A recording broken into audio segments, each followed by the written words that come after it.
And we should be going. Now we're on. So welcome everybody. This is Thomas Rex from personalleadershippodcast.com, and I'm very honored to be here tonight with Oren Klaff, who is in my book, one of the top sales coaches and sales trainers out there. He's never been to Scandinavia. He's never been to Denmark before. So really, guys, we're so privileged to have him on board. And before he comes around on the 17th and 18th of September, we've actually managed to cut out a little bit of quality time with Oren to do this interview, to do this podcast, which we're gonna record and share with you guys within the next few days. So we got Oren here, and with me we got my partner Michael, who you know already. Hi, Michael. Hey, Thomas, and hey, Oren. And hi, Oren. How are you doing? Hey guys, good? Doing well this evening? Yeah, it's good. It's good to hear you.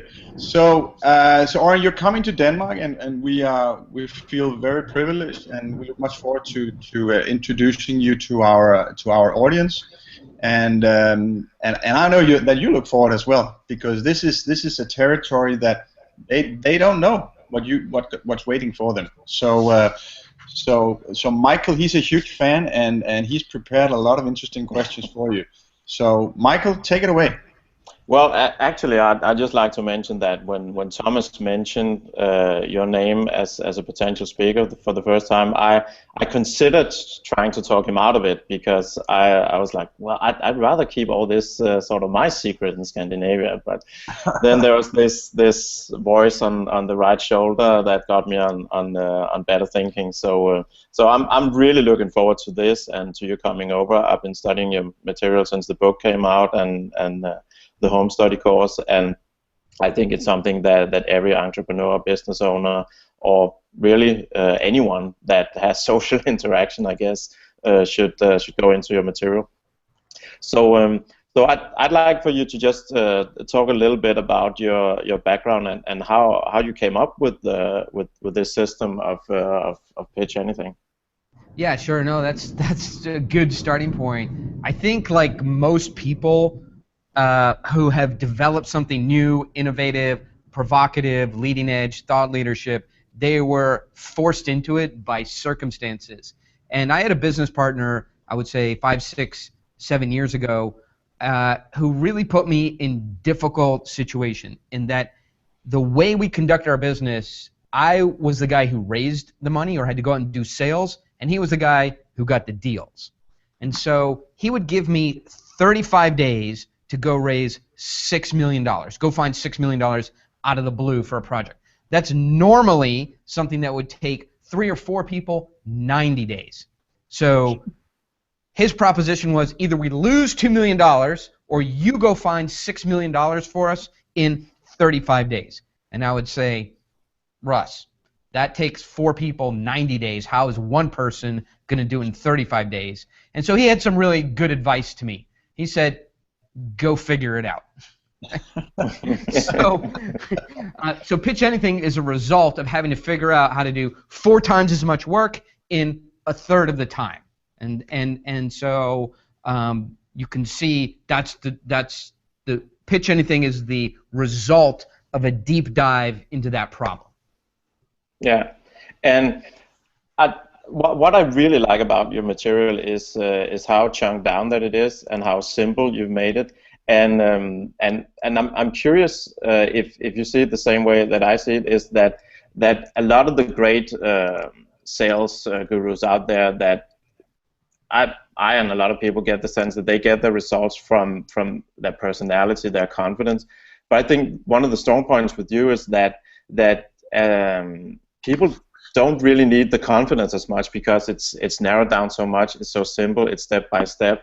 What's your take on that?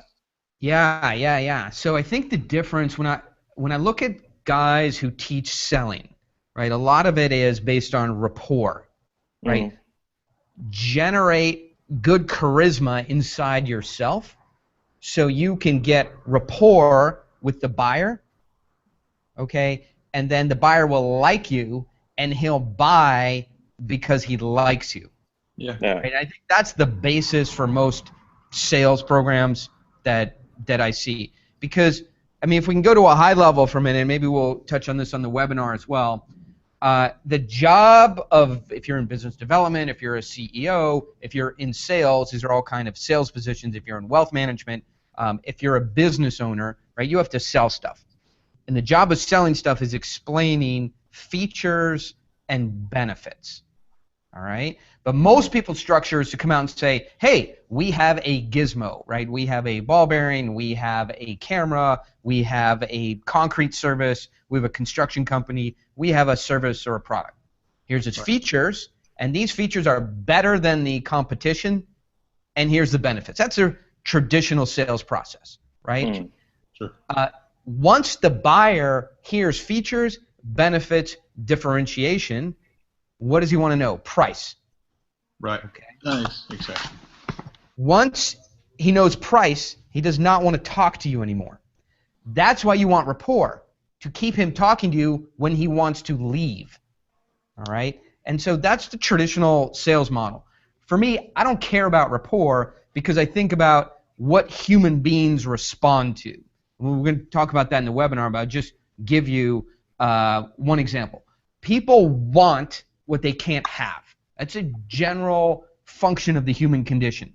Right? You see it in babies. You know, you give them a toy and they discard it, but you take it away or put it out of reach and they want it. You see it in teenagers. You see it in adolescents. You see it in college students. You see it in adults. You see it in seniors. It's across the entire human condition.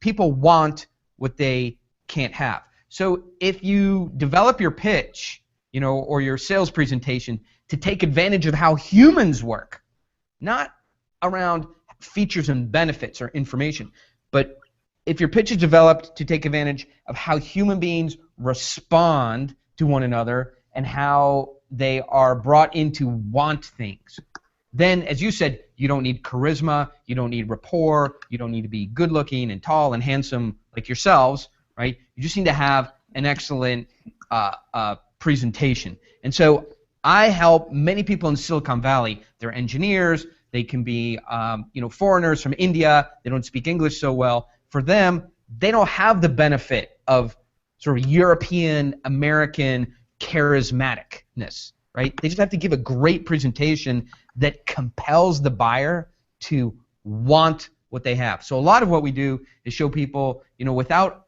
American or European culture, without the benefits of charisma or sales-like talent, to give a presentation and have it work. It's structure, not charisma or rapport, that I think is effective.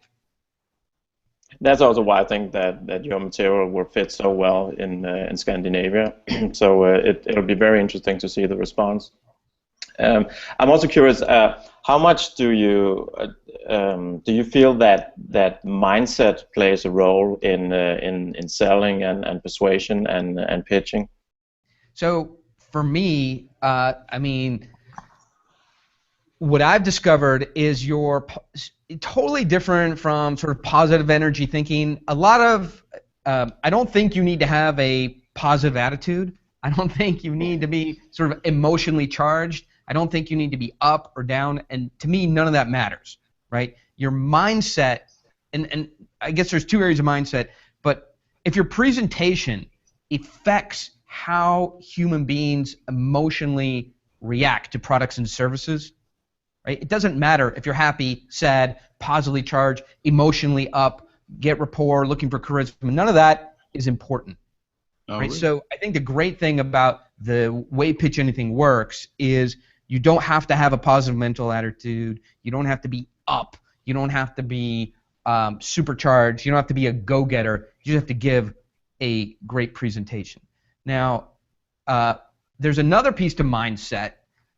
So that's sort of like the in the moment. How do you do you need to be positive? Do you have to be up? The answer is no. I think another point of mindset, and this is maybe where we're going, is but you do have to believe that in the room or on the phone call or on the Skype, you are the most valuable entity. Even though the other guys have money, even though they're the ones that can give you a contract or a purchase order, the most important person in the room is you, because you have the product, you have the service, you have the company, you have the value, and they need it. All right? Unless they give you a little bit of money, they can't get the value that you have. So in terms of mindset, I don't care if you're positively or motivated or you're sad or you're depressed, it doesn't matter. But you do have to understand who the most valuable person is, and that's you. And give you some examples if you guys want to dig into that. But in terms of mindset, that is one place where it's internal and not external. Can I just jump in here, because I love what you're saying, but I can't help to ask, do you actually see situations where it's actually unbeneficial for you to be happy and cheerful in your rapport with the client? So for me, I think the question is come back around to this issue of supplicating, right? Of letting the buyer know that you want their business, you want their money, and that you're needy. So sometimes sort of this bouncy puppy dog happiness communicates neediness. Right. So it's an issue of finding balance. So I don't think in terms of happy or excited. I think in terms of having fun. All right. If it's fun for me, right, I sort of naturally exude some happiness, but I'm not bouncing around like a puppy. So work is hard, but it shouldn't be miserable. It should be fun, right? So in terms of work, we should be meeting new kinds of customers, enjoying the interaction with them, excited that we're going to make some money, excited that the customer is going to be profitable over a long period of time. And to me, that's fun, making money, right? When you're having, so I see hundreds of people make presentations. And when I know they're needy is when they're not having fun. So I think this boils down to if you're happy and bouncing around and have that kind of puppy dog, butterfly, Skittles, rainbow energy, it communicates neediness.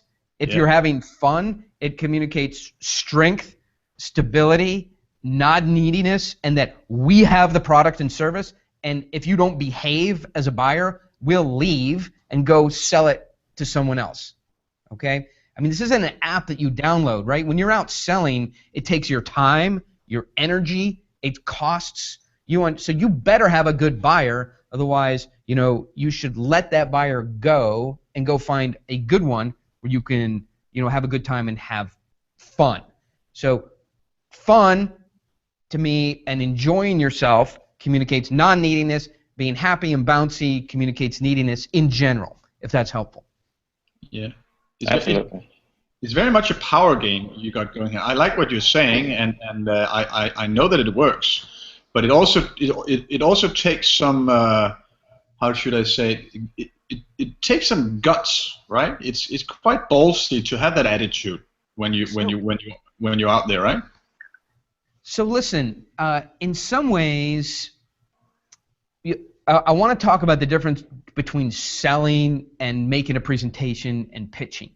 Okay, these are sort of two different things. I mean, they overlap a lot, but to me, in my definition, when you're selling, let's say you're selling a paper.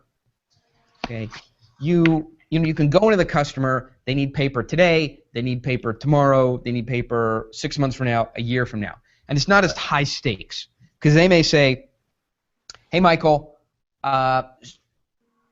we've just placed a paper order. We don't need it. Come back in 30 days or 2 months and see where we're at." All right. And so there's not a definitive yes and a definitive no. So you want to be nice. You want to be always there. You want to have rapport. You want to use charisma. Because a no now might be a yes in 30 days. That's sort of traditional selling of commodities. But let's look at something that's far more definitive, say a car, right? The guy either is going to buy a car or not going to buy a car. Let's take a look at a loan, right? You're either going to pitch to the bank for the loan, and they're going to say yes, or they're going to say no. If they say no, they never say, "You know what, come back in 30 days, right? And we'll see if we have some extra money we want to give out." A no means no. And if the bank says no because of your pitch or your sales presentation, and you show up in 30 days or 3 months, they're going to say, why did you come back? We already told you no.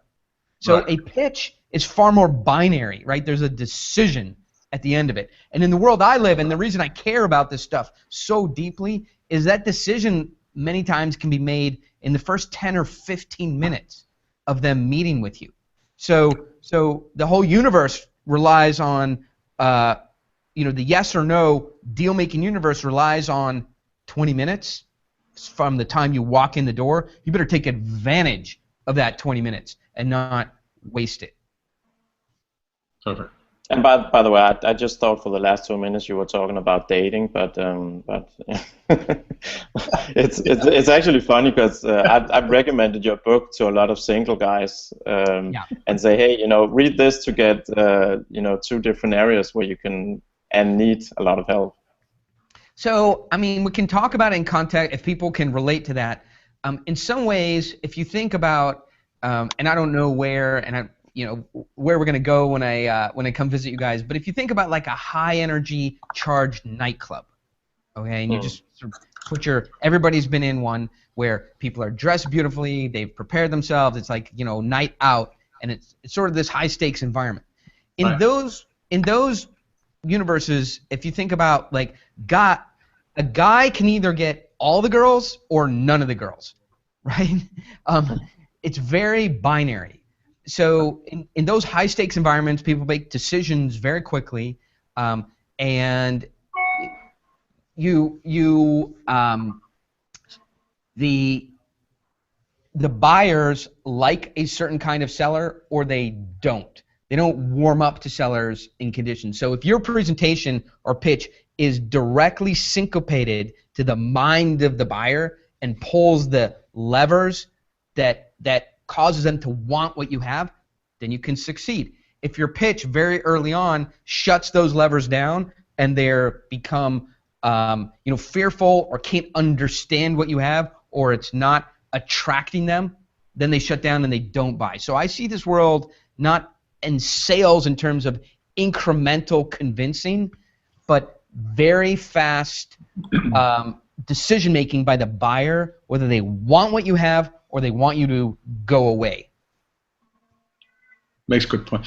Makes good sense. Could you maybe share a few examples, Oren, on? Yeah. Let's just pretend that we are in a presentation mode here, and could you talk us through just a few examples on how you would lead it on during those first very important 5, 10, 15 minutes? Would you do that, please? Yeah, sure. So I think what happens is, and we may do this on the webinar as well, so I'll touch it briefly. Right. Out of, if I see 30 presentations this month of companies, right? And so, by the way, in order for you to understand good, you first have to understand evil. So I'll let you know, what I think is a poor style of presentation or a poor way to kick off. So companies will come in and they'll say, hey, good to meet you. Thank you so much for having us here. Other people have liked this presentation. We think you're going to like it as well. We're very excited about our product and happy to share it with you today. So what we have is a watch that records your body movement, right? And it stores it in memory. And then once your workout is over, it uploads it to the internet, and you can look at the results of what you've done.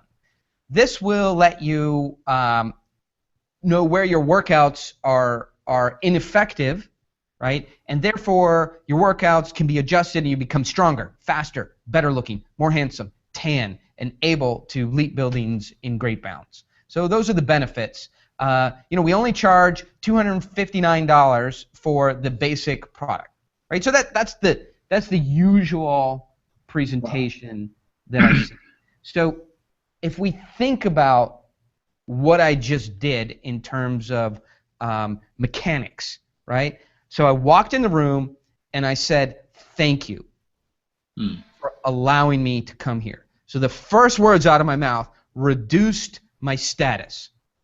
True. When you lower your status, you lower the amount of time people will pay attention to you. And that's something you can tattoo on your arm. Status equals attention, all right? So if you come from the low status position, thank you very much, I appreciate the time you gave to me today. We're so excited by the chance to meet you. We hope you love our product as much as other people do. If you decide to buy, you're going to be the happiest customer ever. These are all status-reducing approaches. And again, when you lower your status, attention goes down. So the second thing, right, that happened in the presentation I just gave you about the watch is I started explaining features immediately. Right. All right. Once you start giving features, you're sort of I like to think of like you're on the monorail in Las Vegas. It doesn't make multiple stops. It goes to one location and then you get off, from hotel to hotel. Once you start features, you're on a ride that is you can't alter. Features, because then you have to go into benefits. Once you're finished benefits, you have to go into price. Right. Once you give price, you're in the lowest status position possible, and people stop paying attention to you. Okay, so if we break down the mechanics of the traditional sales presentation that everyone is accustomed to giving because they've been trained this way at either by friends or large companies or seen it on the internet or read it in a book. Step one, lower status. Step two, jump into features. From features, you're locked into giving benefits. From giving benefits, you're locked into giving price, and then you're at the lowest status position, and you have no leverage. All right. So does that make sense, you guys, as the common approach? Absolutely. Perfect sense. Okay. So to give a real-world example, and the way I would do it is if you think about it, your audience, and let's just visualize you walk in a room to pitch this watch that records your body movement. Okay, and there's 3, 4, 5 people there to listen to your sales presentation. Maybe it's an investor, maybe it's a bank, maybe it's a retailer, right? But there's guys in there who are going to make a decision to give you money or purchase order or help you out. They are in all kinds of different, as you said, mindsets. Some are happy, some are bored, some are overexcited, some are neutral, and you don't know what mindset they're in, right? To me, you need to calibrate or orient everybody to be paying attention to you. So when you deliver your features and your benefits, they're salivating, they're excited, they're paying attention, they are anticipating the things that you're going to say next. So you do that by starting the presentation, first of all, by raising your status. Right. That's very easy to do, right? You guys know how to do it. You can do it as easily as, I'm glad I was able to find the time to meet with you. We're very busy. Right? It's the total opposite from, thank you so much for giving me the chance to come here, right, and show you my wares. We're incredibly busy. The company, we're fortunate that this year we've got a great set of products. People want it. My time is being divided every which way, but I asked my assistant to find some time to meet with you guys. I'm very interested to hear what you have to say, and I'll give you a chance to tell me about yourselves in a little bit. You see the status differential between those two things? Yeah. Absolutely. Okay. So that's an easy start, right? We're 15 seconds into a presentation. We already changed the whole dynamic. Right. Now they understand who's important. It's Right. me, not you. Okay? I have it and you don't. That's what we want to say, but if we just come out and say that, hey Peter, hey Michael, nice to meet you today. I have it and you don't. Too bad. Right? And you say, well, who's this arrogant American bastard? Get him out of here as quickly as possible. So we want to find a way to say that, but be a little bit more delicate. All right? So, and this can be said, by the way, very nicely. Michael, it's good to meet you today in your office. This is something we've been trying to set up for a while. I'm really glad I was finally able to make the time. We're just so busy this quarter. Orders are coming in. We've got retailers. Demand is strong in retail, and we've got a lot of media, so just very short on time. I was able to make the time to meet with you today, and I've got a few minutes. I'll make a quick presentation. I need to know a little bit more about you guys. I'm not sure I know enough about you. I mean, even if you sort of gave me a check right now and said, hey, Oren, we want 500 units. I'd have to give you the check. I don't know enough about you guys. I'd give the check back. Let's, have some conversation today and figure out what we do, what you do, and if our circles overlap, and if they do, we can try and do something together. I think that's the basic, what we're here to do today. If anybody needs fluids in or out, otherwise I'll just start the presentation. We have about a 20-minute explanation of what our product is, why we're here, what it does, and then when that's done, I'll give you a little bit of time to tell me about yourselves if that works for you. So you see that was very calm. I don't think it's aggressive. I think it makes people very excited to know they're in the hands of a professional that knows how to handle a 1-hour meeting, and that they're not going to stay 2 hours or 2.5 hours, or they're not going to stay an hour and accomplish nothing. So it calms people down. It makes them pay attention to you. It indicates who's the high-status individual in the room, which is you, and it puts them in their place. Does that, but by the way, does that make sense? And does that seem doable in your part of the world? I mean, does it seem too aggressive? Because we can tone it down. Give me your reaction. No, not at all. It seems perfect for our audience for sure. Yeah.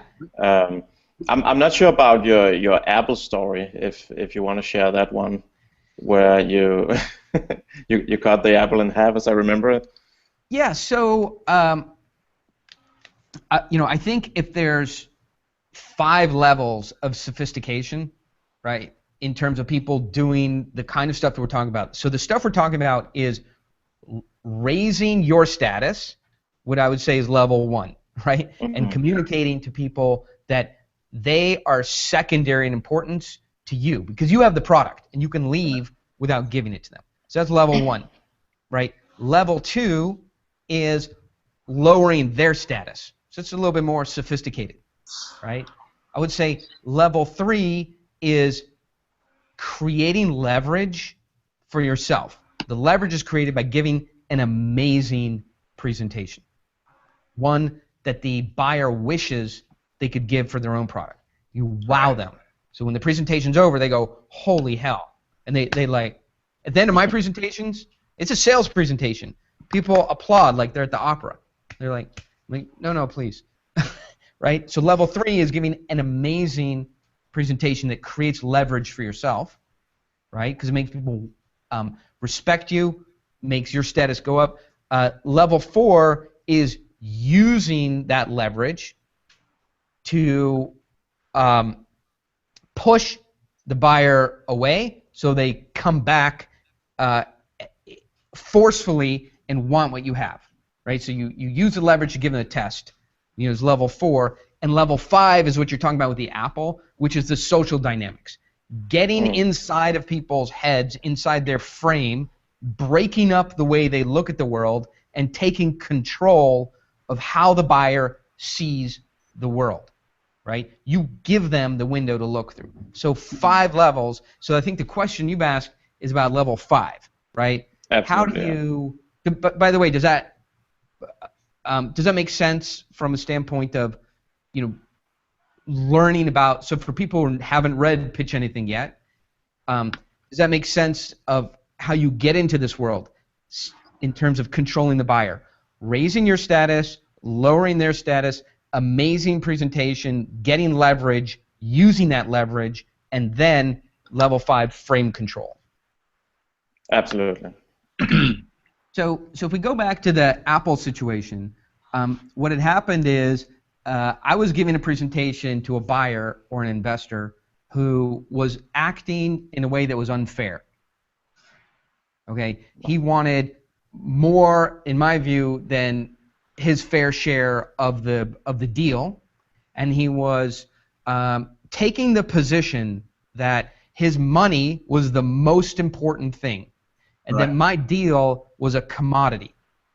He was surrounded by lieutenants, right, or people supporting him, and they looked up to him like the king, so he was being socially proofed. He was in his territory or his office, which was opulent. And this was basically like asking the Prince of Persia for a loan, right? In terms of framing or setup, it's horrible. You can imagine, the cop, I felt like the copy boy, at Microsoft coming up to the CEO and saying, "Can I have $5 million to develop an app?" I mean, just the status imbalance was enormous. So in my mind, I knew I had to get our status levels before he would pay attention to my offer, right? So he couldn't buy what I had until he was paying attention to me. Until he's, and he wouldn't pay attention to me until our status levels got to be close to each other. People who are higher status than you don't pay attention because they don't feel any natural risk. Okay, you pay attention. Your mind pays attention when there's risk. If you're a cop, right, and you're pulling over somebody on a bicycle, your status is so high, and the guy riding the bicycle is so low that you don't feel any natural fear. You're just writing the ticket for jaywalking or whatever. So my situation, I've got this a financial manager, his lieutenants. They're looking down at me, basically not even listening to the merits of the deal.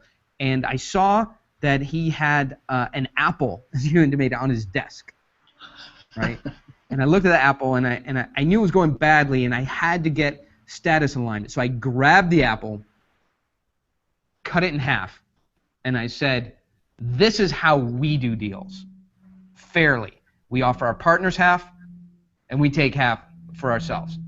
And that was such a disruption to his frame that somebody of such low status as myself could grab something off his desk, do something to it, and then impose what I would say a moral imperative. And that is a huge frame buster. That's how you get control of social situations. That's how you realign status. That's how you get alignment, and that's level 5, control of social situations through framing. It's about as much as I can simplify it. Yeah, that's perfect. Cool. So, something else that I'm personally very curious about hearing your take on, and something that's growing quite fast in Europe, is the whole crowdfunding thing. So I'd be curious to hear what your take is how to utilize that with your material, because it's not the ideal situation that you talk about where you have 20 minutes or an hour before investors, but it's something where a lot of the people who are gonna watch or listen to this podcast, this is their big break or a big opportunity. Yeah, so I watch a lot of crowdfunding videos. I've bought a lot of stuff on Kickstarter and Indiegogo, and I really support that. So I'm very familiar with this space. I work with the management of crowdfunder.com. I get asked to review books on crowdfunding, and I feel like I have a lot of interplay with this world. So in some ways, it's excellent because it takes advantage of the masses. But the question is how to apply, my process to crowd. Well, it's the exact same thing. So for me, I don't care where the money comes from, whether it comes from 100 people, 1,000 people, or 2 people. It's the pitch that gets that one person to want to give you money. And so where I see crowdfunding, what's interesting is it has the approach of even a blind hog finds a truffle every once in a while, right? If we get our message out to thousands or tens of thousands of people, a few of them will go, "I love it. I'll buy it. I'll give you some money."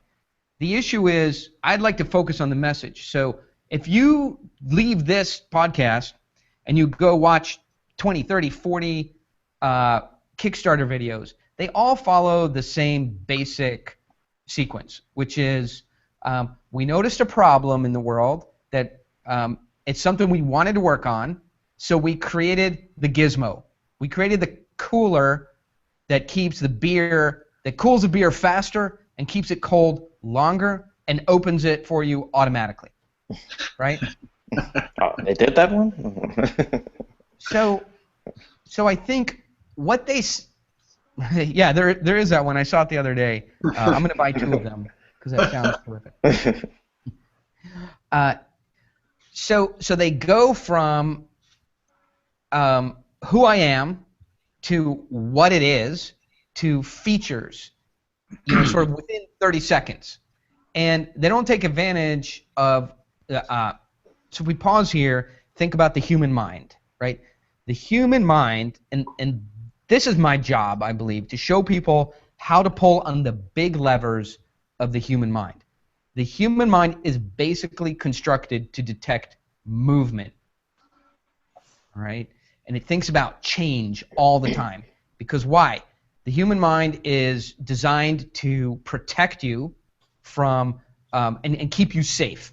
Right? That's really the job. Its job isn't to learn calculus and economics and get a job at Yale University and become a professor of finance and invest in Uber and Tesla and make five. That's not why the human mind was designed. Those are some sort of additional features and benefits. The human mind was designed to keep you alive during the day, help you find things to eat, find a mate to reproduce, and kill your enemies, and recognize your friends when they're approaching. That's the basic, angry, hungry, and horny are the 3 conditions of the human mind, okay? In order to survive with these emotions, angry, hungry, and horny, most of the brain is built to detect movement and change.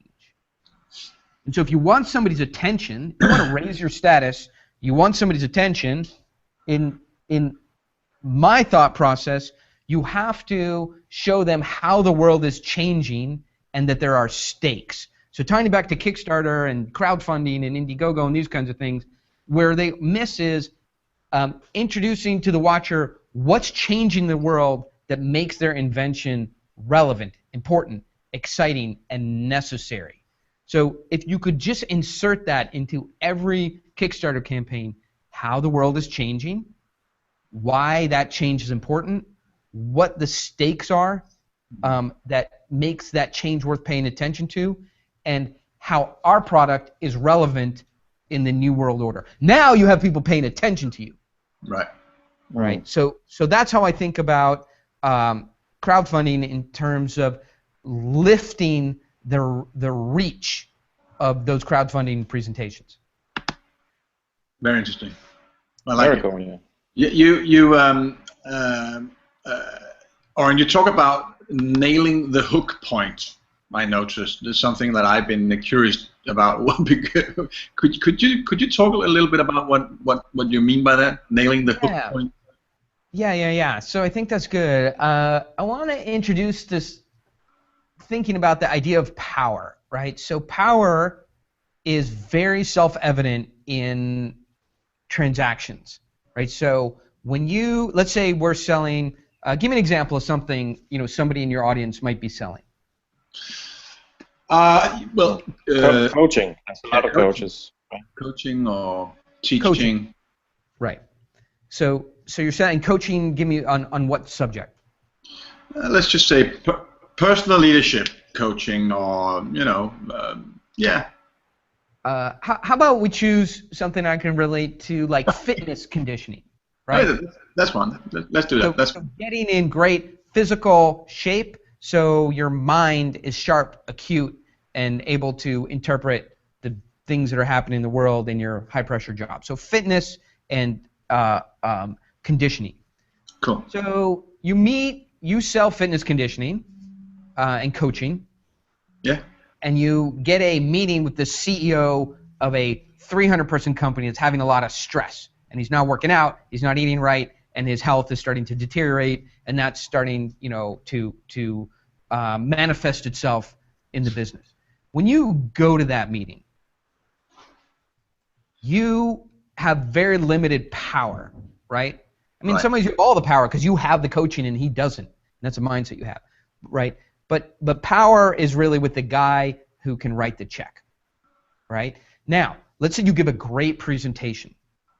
You get him excited about the idea of getting in shape, getting his mind right, getting work-life balance, and having more respect of his employees. He's getting control back over his stressful universe and being able to de-stress. And at the time that he wants it, and he recognizes that you have it, right? Then all of a sudden you have the power. Because you can get a phone call or you can get a text and says, hey, IBM has booked you, your assistant could go, IBM has booked you for the next year. You are no longer available to take any new clients.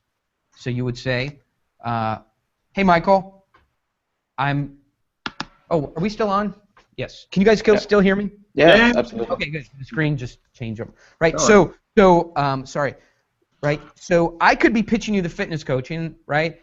And Michael, you go, I love it. I got to do it. I'm not worried about the price. Sign me up. And then I could get a text from my assistant. Oren, IBM just booked you. No more clients for the next year. You're full up. Right now, I have the power. And I'm going to say, Michael, I'm so sorry. This text just came in. This account I've been working on for a year. I'm booked, and I'm taking my product, and I'm leaving here, and you can't have it. So the power has shifted, right? Because you want it, and now I'm leaving with it, and you can't get it. So power moves back and forth in deals. So the bigger the deal and more complex, the more power shifts you have. Maybe it's a full hour discussion for a podcast. But let's tie it back into the hook point, because the hook point is really that perceptible moment in a sales presentation that everybody's experienced, where power visibly moves, right? So you give your presentation. I give the presentation on the fitness coaching. Michael asks some questions. He starts to get interested in it. But it's in that moment that Michael says something to help me close the deal, that I know I'm at the hook point, that he's in, right? Okay. Or he's mentally accepted that he can buy and afford and is moving forward with the service. And so you have to be able to perceive that, right? And it's that when I'll tell you why it's so important. When you achieve the hook point, you got to let off. Yeah, exactly. Okay? You can't keep the pressure on people. No. Right? When they've said, I'm in. But they don't go, I'm in, right? So what they'll say is, well, would I be able to come 3 times a week? Because I really want to start aggressively. Or do you know somebody who could also help me with my diet? Right. So now you've achieved the hook point, and you got to let people marinate in that for a little bit. And so that's why it's so important to perceive it, because if you don't perceive it, you stay on their case, pushing them, cajoling, continuing to give features and benefits, but they're already hooked, and you can push them, you can overheat them, right? Into there's just temperature. Right, that's the hook point when people want what you have, and if you continue to heat them up, they can blow up. Right. Yeah, I like it. Oh man, there's so much to this. I love where we're going on. The only thing I don't love is that we're running out of time here.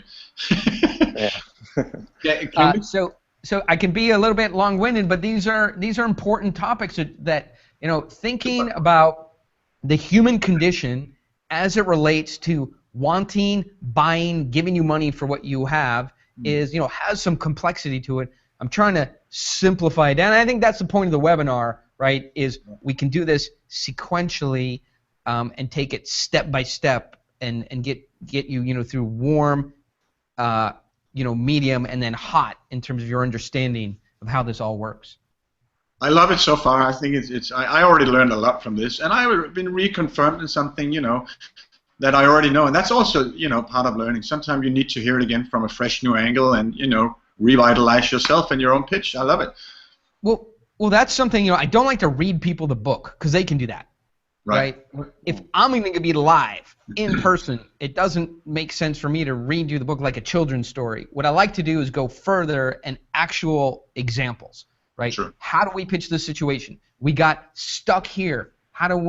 What should we have done? This fell apart, and I think that's because I'm out doing this stuff every day to great effect, and that's what I like to do is help people move on from the basics to actually closing deals, taking in money, getting financings done, selling new customers, getting large customers, doing a big joint venture. How thousands of companies do that. So I like to work on the real world situations that we can we can help people close. Michael, I think it's been super interesting, and Michael, do we have maybe we have 3 more minutes? Do we have like a last short question, maybe a short answer, something that you've been waiting to ask? Well, yeah. I'm curious about your take on price psychology, because obviously you work on some pretty high-end prices with the deals that you're making, and a lot of people from our audience are selling stuff that's of significantly lower prices. So what's is there an important takeaway that you can talk about here at the end in terms of price psychology? So give me a range of pricing that you're talking about. Well, let's take the fitness coach that you talked about before. You know, selling coaching for $50 an hour or something like that, or 100. Yeah. So for me, I think the amount of conversation that you're willing to have with someone, right, has to be reflective of the price. Right. Otherwise, let's say we're selling something for $300. Okay, and I'll use a cartoon example. 2 hours of conversation about something that's $300 lowers your status significantly. Right.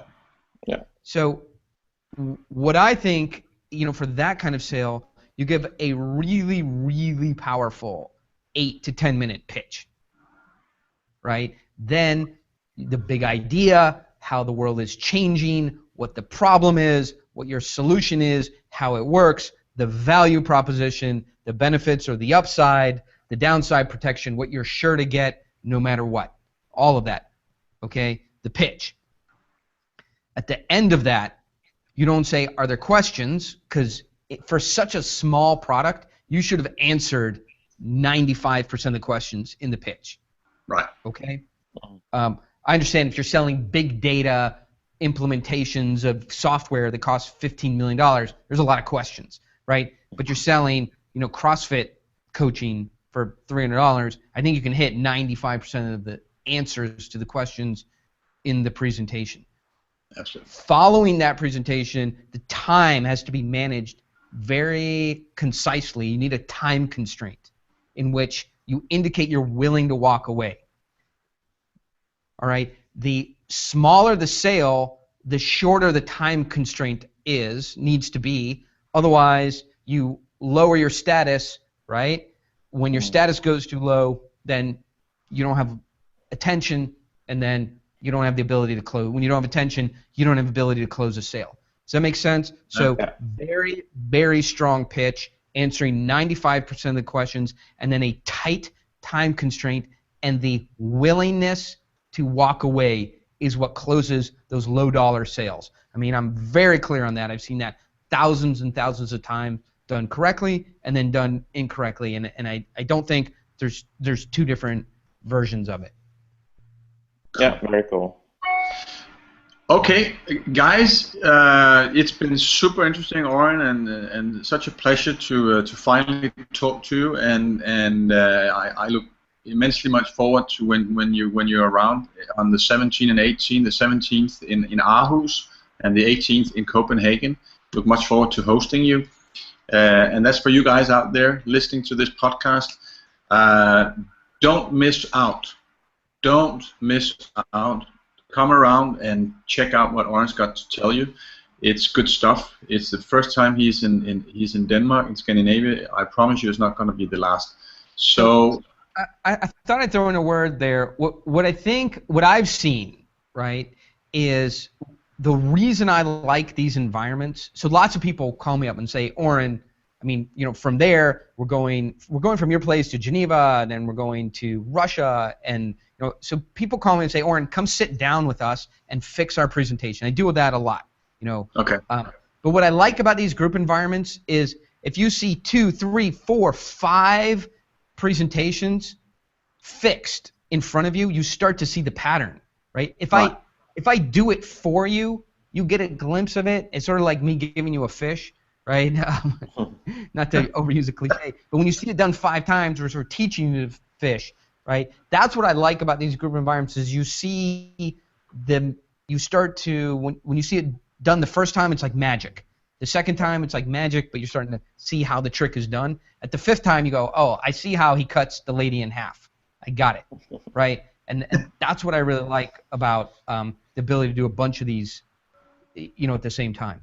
Cool. Well, we look much forward. So, Michael? Yeah, great.